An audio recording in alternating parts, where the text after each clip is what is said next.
પોરબંદરની નગરપાલિકા જ્યાં બે પત્નીઓ વચ્ચે જંગ જામશે અને એ પણ ચૂંટણીનો જંગ જામશે, રસપ્રદ બની રહેશે। પોરબંદરમાં ભાજપ અગ્રણી કેશુભાઈ સીડાની બે પત્નીઓ વચ્ચે ખરાખરીનો જંગ। ભાજપ અગ્રણી કેશુભાઈની એક પત્ની ભાજપ અને બીજી પત્ની કોંગ્રેસની ઉમેદવાર। કેશુભાઈ સીડાની બે પત્ની વચ્ચેનું ચૂંટણી જંગ રસપ્રદ બનશે। પારિવારિક ઝઘડાના કારણે કેશુભાઈની બીજી પત્નીએ કોંગ્રેસમાંથી ભર્યું ફોર્મ। કોંગ્રેસમાંથી ફોર્મ ભરતા પતિએ ઘરમાં તોડફોડ કર્યાનો શાંતિબેન સીડાનો આરોપ। કેશુભાઈની પ્રથમ પત્ની કોંગ્રેસના તો બીજી પત્ની ભાજપના ઉમેદવાર। પોરબંદર વોર્ડ નંબર 3 માંથી બંને પત્નીઓ લડી રહી છે ચૂંટણી।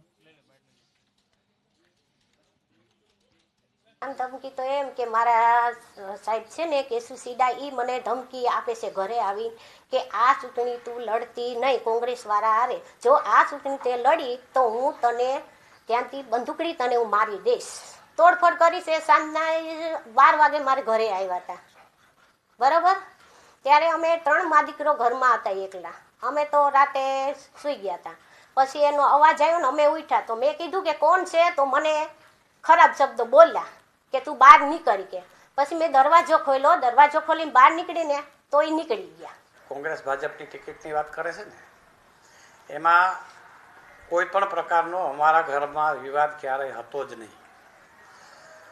આ તો કોંગ્રેસને કોઈ ઉમેદવારો મળતા નથી અને અમારા ગામનો જૂનો પંચાયતનો સદસ્ય પોપટ ગોવા ચાંચિયા, જેમાં સાથે મારી પત્ની પણ સરપંચ હતી અને એની સાથે એ પણ સામાજિક અને ન્યાય સમિતિની ચેરમેન હતી ગામ પંચાયતની અંદર, એટલે અમે બધા સાથે રહ્યા છે સત્તામાં પણ આ બનાવમાં અમારી ગામ પંચાયત છે એ નગરપાલિકામાં વહી ગઈ।